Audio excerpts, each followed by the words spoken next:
Hello, Space Cab listeners! Today, lovers of the anomalous, we are going deep into the woods. So grab your binoculars, get a thermos of something hot as we go on a search for the mysterious Sasquatch.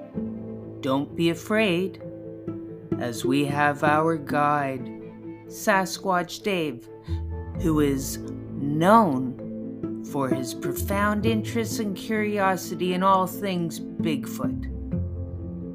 This tempered with a strict sense of the quest for the elusive evidence. So now, into the woods. Okay, so start the conversation. I shall. So Sasquatch Dave, I have a few questions for you. Yeah, go ahead. Okay, so what first interested you in Sasquatch? Well, I think the first story of Sasquatch that intrigued me was the Patterson-Gimlin film. Like seeing that as a kid, that always intrigued me. So I always thought, oh, that's interesting, and that just I never pursued any other like facts or videos. And then you see like throughout my years, like just the different videos of Bigfoot, and they're all typically the same and blurry and stuff like that. So I just started when YouTube started to become more popular, I started looking at Bigfoot things, and I started looking at different sites that were more on like physical evidence of them and not actual footage. Like the way their structures are made and the way the trees are in X's and just all the stuff. There's a guy that's Colorado Bigfoot. His name is Mark, and he lives in Colorado, and he drives quite a few miles into the interior, and he shows like just structures and tree falls and just odd things that's not supported like by humans that we know. Mm-hmm. I think so. Just stuff like that. What do you consider the most credible evidence, scientific evidence? Oh, well, I mean, there are footcasts, a lot of evidence of footcasts and sightings of footprints and just like scientific, I don't know, like just maybe that there are some scientists that support that. That Jeff Meldrum. I'm reading the book. Yeah.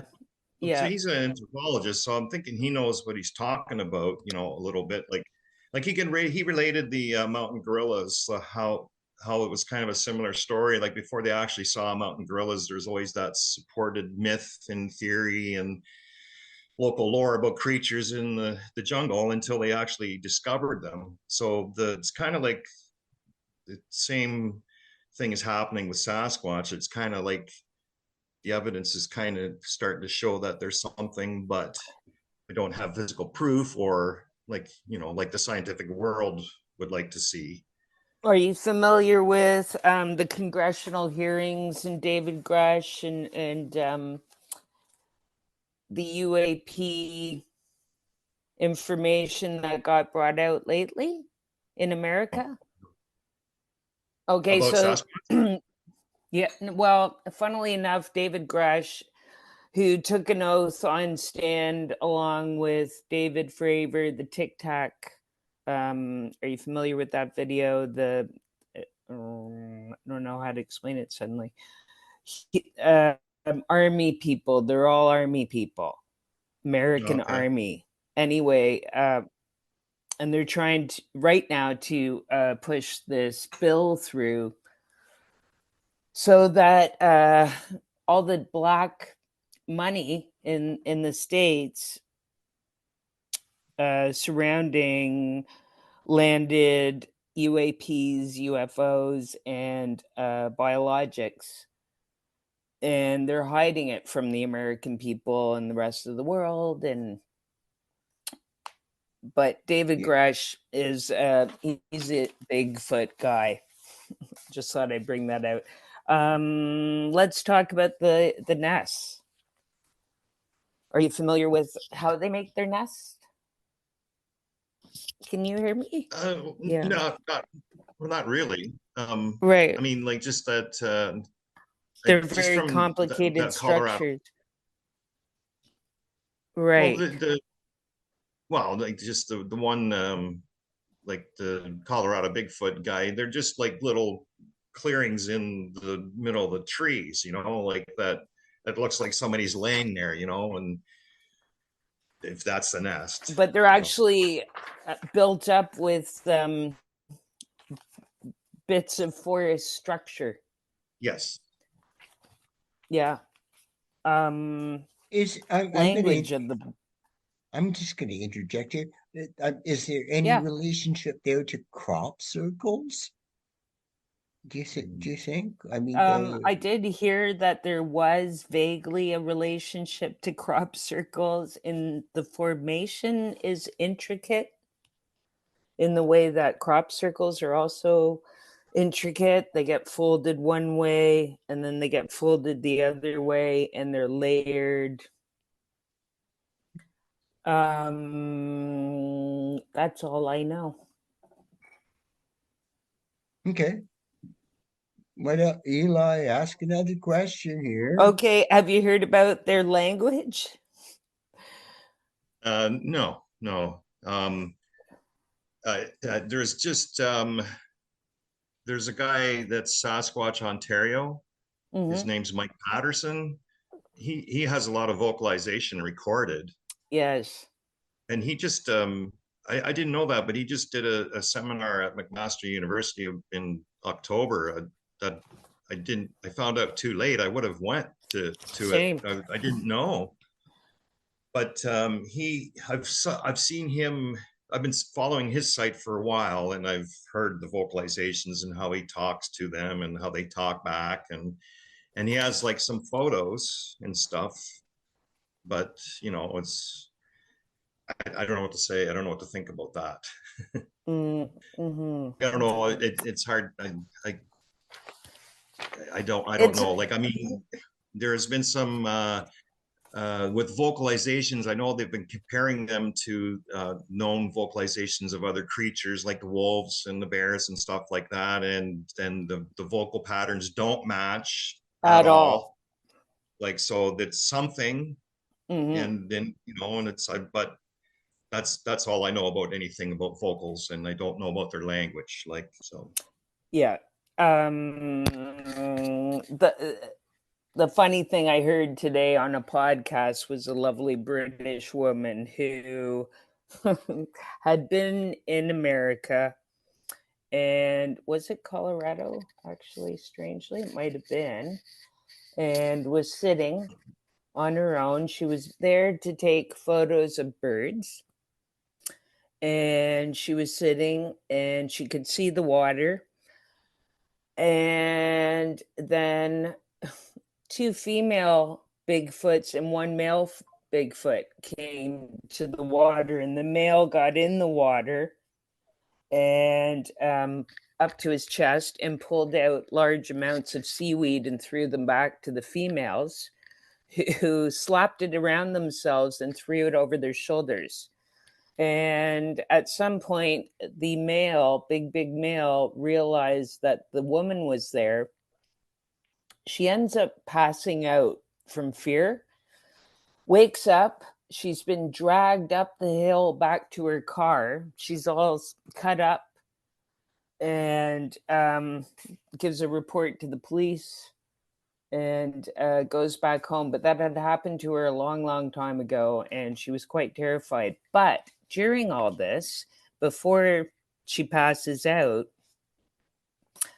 the male comes out of the water. He's seen her, the woman, the British woman, and he's upset. So he starts vocalizing to one of the females, and they have a complete chatter back and forth.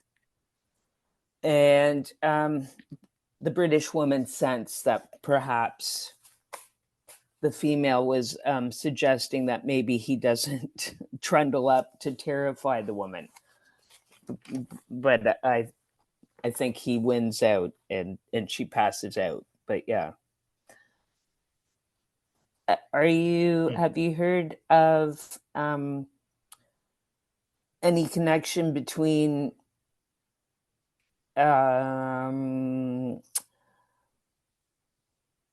alien craft and Sasquatch?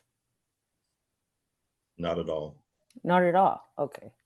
No. Interdimensional beings, possibly. That may be interdimensional, like who've mastered energy in a way that probably we won't understand. And I mean, maybe they're using that as a tool to keep hidden. Yeah, they're good hiders. That's for certain. But I've never seen, like, I've never come across anything that's ever been connected to UAP or anything. I did, but I can't remember the man's name. He had a very unusual last name. And he was on a podcast and told a fantastic story about a Bigfoot family. And they actually helped him and such. It was rather unusual, but amazing. I was like listening to a couple of YouTube channels that featured people's testimonies. Like, you know, they would talk to different people like for about an hour and a half, getting their recollection, and they all seemed to be a long time ago. Like there weren't any really fresh stories, you know. Fresh stories, right? Okay. Yeah. I'm always looking at, like, you know, the 2023 photos of Bigfoot, like to see if they've changed. Like I'm thinking with the technology changing, like with drones and stuff, like you should be able to, you know, I mean, there was one drone footage of a Bigfoot. They tracked him, watched him walk into a bush, and I don't know why they didn't just continue tracking him into the bush. It was just like, oh, there it is, and then it just stopped. And like, so I didn't understand that. It makes you wonder. Yeah. So, but I don't know. I think that they're a superior being, and that they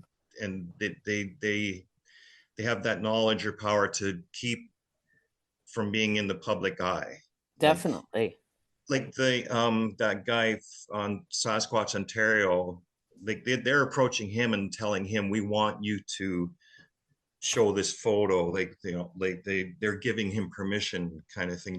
But it's been a long process, you know, for them to feel comfortable with him, I think. Right. When you say no, when you say them, who's them?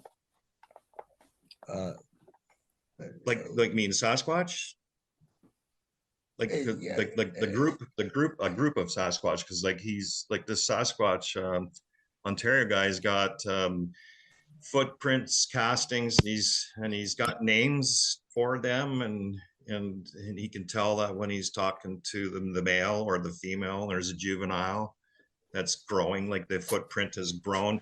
They have their footprint has a genetic flaw in the baby toe, so like it's consistent. Like, you know, so it's kind of like do all Sasquatch have, or just there? Just this Mike Patterson's cast, like, okay. So, and I think he's in the Kawartha Lakes area. Oh, okay. I've been trying to figure out where he is, but he kind of just keeps mentioning Kawartha Lakes, because I'm if it's around Ontario, I'd like to see. I'd like to go. Yeah. You know? Definitely. I think the Kawarthas are in Ontario. They are. Yes, they are. Yeah. Are they not? Yeah. Yes. Yeah. What about their hair? Have you heard anything interesting about their hair? No. It's not been. Oh, hey, what about analyzed? My hair? What about my hair? Like, you could be Sasquatch. Okay. But there'd have to be more red in it, apparently. Yeah. And it's very. I know that there are different reports. Just maybe colors different. Yeah. Just different colors, but I don't know about consistency on the hair. You know, I mean, like, I'm sure like the Yeti over in Asia Well, is gonna, could be white, Right. could be an albino, who knows, right? But I've yeah, heard, like, I mean, there's some video is like they show really dark, but then there's a lot of Yes. reds too. Like the gimbal video, the old one. Mm-hmm. He's so dark. Yeah. Yes. Yeah. Yeah. Although But nothing the about, one no, what were you gonna well, say? nothing about like what it's made of or the But the hair, consistency of it. they have analyzed according to one podcast I listened to, and it was similar to human and animal, and then there was something else that was not in there. I have to What? just talk about Okay. Sasquatch. Okay. I would say, honestly, when I was first talking to Eli about doing a podcast that had something to do with UFOs, UAPs, strange phenomena, Sasquatch, things like that.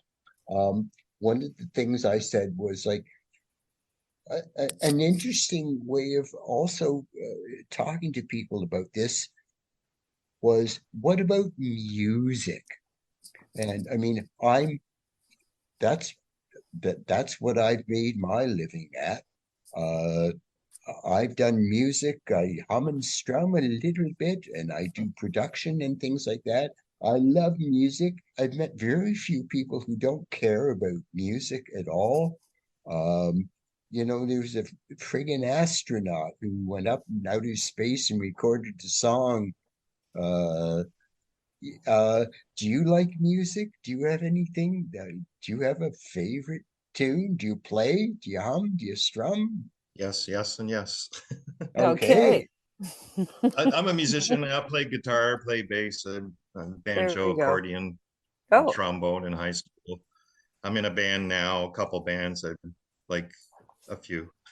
a few bands. Yeah, music is my life. Oh, well, okay. You want to plug them? You want to plug your bands? No. No. Fine. No, no, Fair we don't have enough. nothing pluggable. They're just, it's nothing serious. Like, I mean, like many years ago, we had like an original a band that played original music. We had 2 CDs out, but nothing came of it, and that went by the wayside. So now it's just more just Very jamming, and typical. yeah, yeah. It was hard to get the rest of the guys on board to try to make it, let's say. I think that our ages were like all over the place. Like, we weren't like a bunch of 20-year-olds together in a room or living in a house trying to be the band. Right. So we just spanned a lot of years, and we just played around locally, and just, but we also liked to write music. So we just had a lot of good tunes. We thought we'd put them on and record them. But nothing ever happened. Like, Sasquatch Dave, do you also have friends who are as interested in Sasquatch as yourself? no. So this is kind of funny. Like, when Sadie approached me about you guys wanting to talk about Sasquatch, I've never had that opportunity ever. Like and I was telling, like, I was rehearsing last night with my guitar player, telling him about the Sasquatch podcast that we're going to talk about.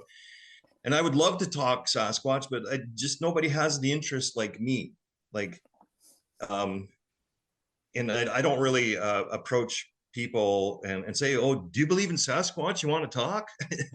You know what I Yeah. mean? Just like, so Yeah. was it like Sadie's connection saying, like, like, oh, like, Callum's stepmom's right into it. She wants to talk to you. And I was like, oh, I'm excited. So that's how this came to be. And I told Sadie too, I'm not an expert by any means. Like, We're I'm not just experts either. fascinated, like, by what's out there. And I've just gone from beyond the typical videos, like that. Just, I'm kind of bored of them. Like, there's just so many. I know that there's been a lot of people that debunk the videos, whether they're fake and they're real. And I believe many of the footage that's out there is real. I believe it. There's just so many things. If it's to if it's fake, Like there's too many things that kind of proves that it isn't. Like they're talking about the costume. Like you're seeing muscle mass, structure, and movement. You can see the muscle structure and the hair, and the hair is flowing. And they're saying if it had to be computer generated or whatever, like even like Disney's Lion King had, how many computer generated people, and they didn't even make the lions look real, No, kinda.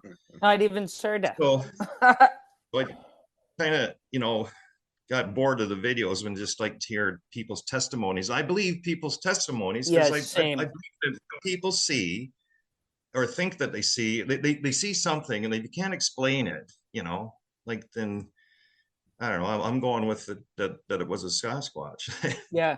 Okay. So my wife and daughter and her sister were hiking in Vancouver this past August, and they were at Port Renfrew in area under botanical pools, tidal pools, looking at the thing. So they're walking their way back up the path, and my wife she's got hearing problems, and she wasn't hearing the big trudging footprints in the bush.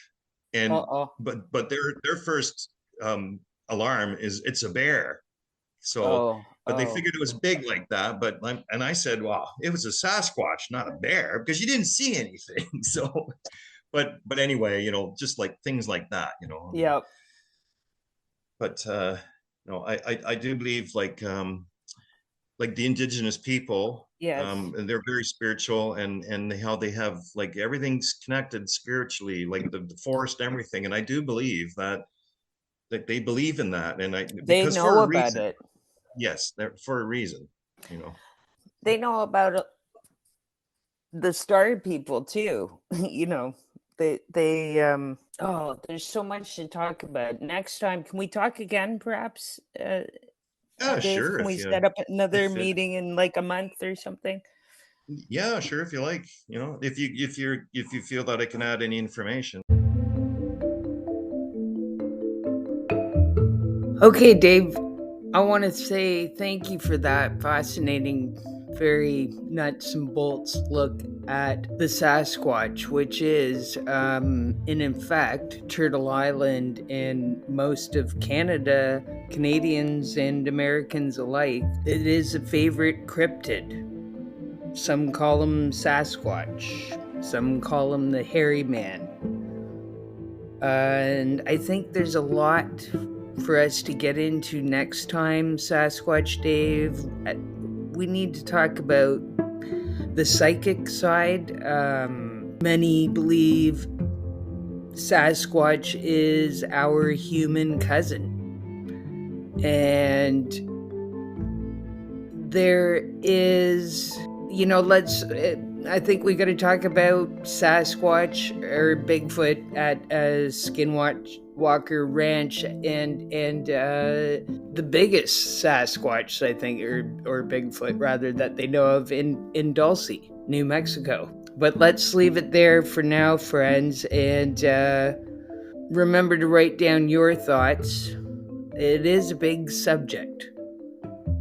And we'll be back next time, and next time we will be talking with Kathy Vatcher about mushrooms.